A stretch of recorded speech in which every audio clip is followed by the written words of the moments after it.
Hello again, everybody. This is New York City Bobby with my latest project.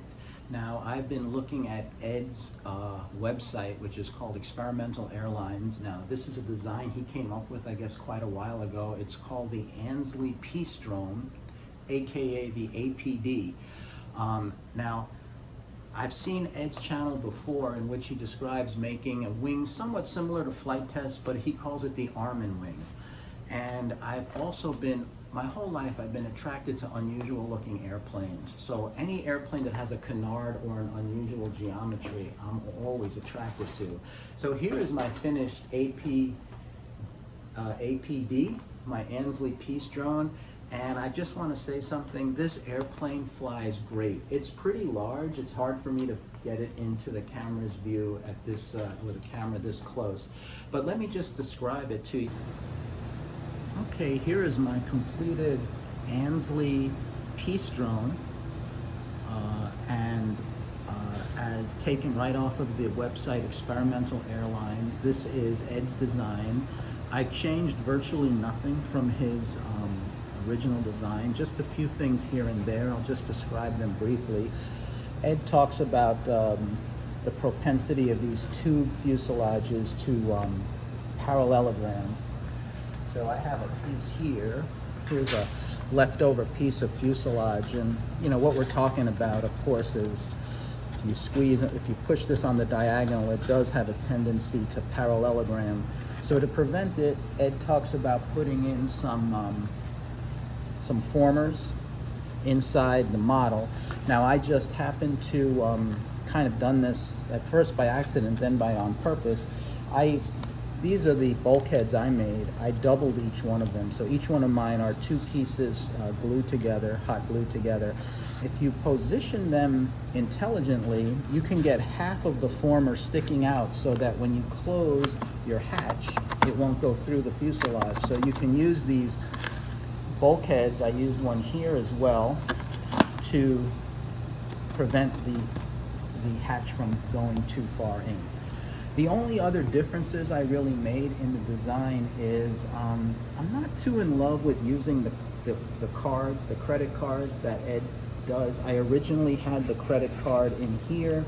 I really didn't like the way it looked, so I went to a sort of a flight test type control horn, which you can see underneath. That's like a flight test control horn. I went with the wooden ones because I really I didn't like the way the cards looked or really felt. The other thing I did is I put an extension on it. Now Ed talks about extending it so that you can add FPV gear. I really want to just run this off of a single 3-cell 2200 pack. He talks about using 2 for like long endurance flights, but I wanted to just use 1 for now, and I didn't really want to add extra weight to get the CG right. So instead I extended the nose. I put a blue piece of polystyrene foam as my nose cone and just shaped it. I put another hatch in here, my battery goes there. I want the speed control next to the battery, so my speed control is in here, it's right in there. And I had to run wires all the way down the fuselage to the motor, which is here. You can see those are the wires. They're pretty thick gauge wires. I think they're 12 gauge wires. I'm not 100% sure. Maybe they're 14 gauge, but they're pretty thick.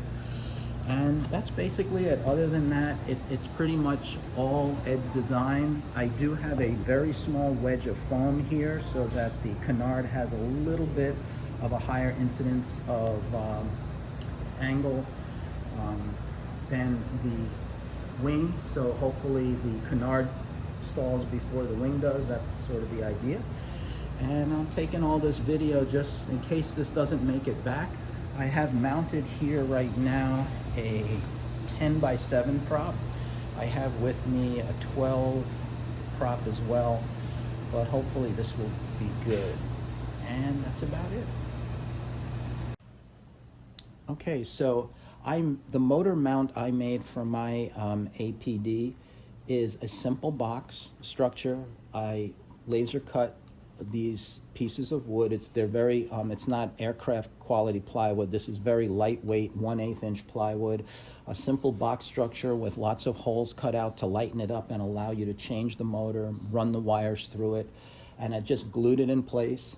I put the taper that Ed suggests, and it worked great. So as I mentioned earlier, I pretty much built this exactly the way Ed tells you to build it.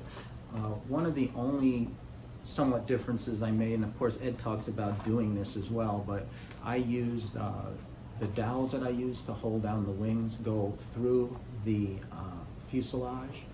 And inside the fuselage are some thin pieces of wood that I glued to the inside walls so that these dowels have something really nice. They're not just glued into the foam, otherwise they might pull out. So there's actually wood backing them. I'll show detailed photos of those pieces of wood, but they're just basically 2 strips of wood that have 2 holes in them, and they go across the fuselage here. So I'm using, I think I used 3/16 diameter wooden dowels in 2 places for each flying surface. So I've got 2 up here for the canard and another 2 dowels down here for the rubber band hold downs. Ed talks about running arrow shafts through the entire fuselage, the length of the fuselage, and holding the rubber bands on that way. That seems to work great as well, but I didn't have any more arrow shafts actually, and I just sort of wanted to go with the more traditional approach. But anyway, I wanted to share this with everybody. Again, I think it's a great airplane. I think it's an easy airplane to build, inexpensive, and it just has a lot going for it, and it will definitely turn some heads at the flying field. You show up with this thing, people are gonna go, wow, that looks cool. Looks like an alien spaceship flying through the air. Anyway, I hope everyone enjoyed this. And again, Ed, thank you so much for this design, and this is New York City Bobby signing off.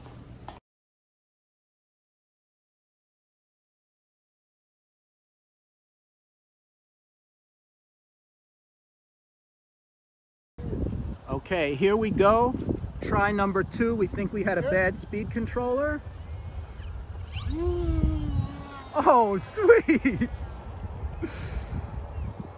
I can't even see this thing, man. I can't film it with this.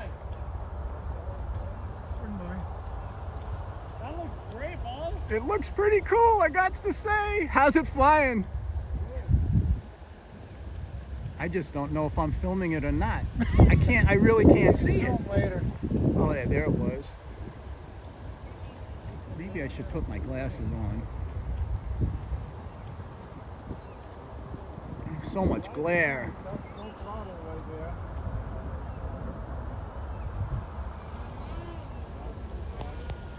This thing will fly for 30 minutes. That's what he says, yeah. I like it.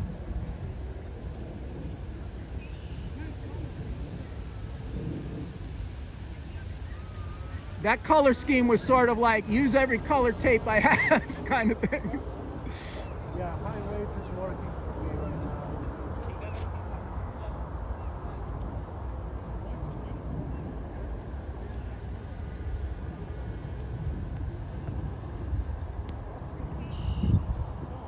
The wind makes it, Are you still in high rates? yeah.